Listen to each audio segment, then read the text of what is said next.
dinimiz böyük bir hüquq sisteminə malikdir. İnsanın hüquq və vəzifələrini bütövlükdə tamamilə ehtiva edir.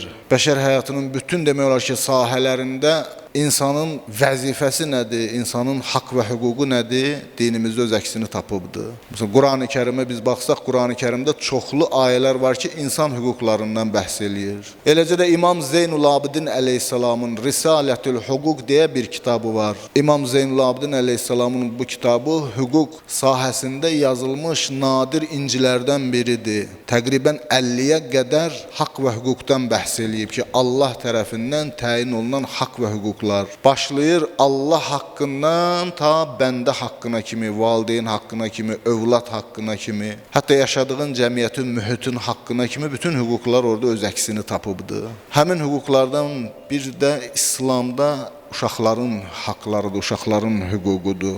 Biz dinimizə baxdıqda görürük ki, dini mətnlərimizdə, hədislərimizdə uşaqların həyatı 3 mərhələyə bölünür. Həzrəti Peyğəmbər sallallahu aleyhi və aleyhi və səlləm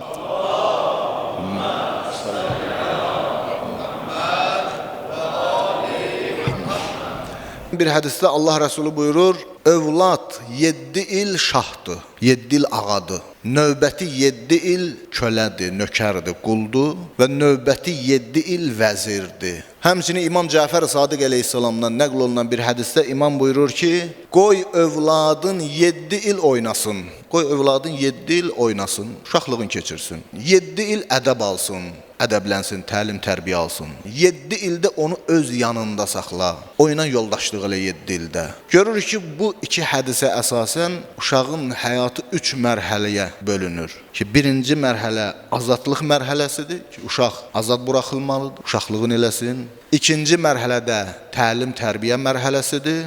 Üçüncü mərhələ yoldaşlıq mərhələsidir. Uşaqla gərək bu mərhələdə yoldaşlıq eləyəsən. Bəzən görürsən uşağı uşaqlığını eləməyə qoymurlar. Sonra gəlir məsələn müəyyən bir yaş həddinə çatır ki, onun yaş həddində olanlar artıq kəmalata çatıb başlayır uşaqlıq eləməyə. Niyə? Çünki uşaqlığında bir travma var. Uşaqlığını qoymamısan bu uşaqlığını eləsin, uşaqlığını keçirsin. 7 il qoyacaqsan uşaqlıq etsin. O ağadır, Peyğəmbər obrazlı şəkildə bizə bəyan eləyir. O ağadır. Ağadırsa nökərsənsən demək. Növbəti 7 il, yəni 7 yaşından 14 yaşına kimi Allah Rəsulü buyurur ki, indi o sənin köləndir, sən ağasan. Yəni sən ona təlim, tərbiyə verəsən, göstərişlər verəsən, tapşırıqlar verəsən, ədəb verəcəksən, təlim, tərbiyə edəcəksən. Sonrakı növbəti 7 il ki, 14 yaşından ta məsələn gəlir 21 yaşına çatır, o vəzirdir. Məsləhət eləyəcəksən oyla.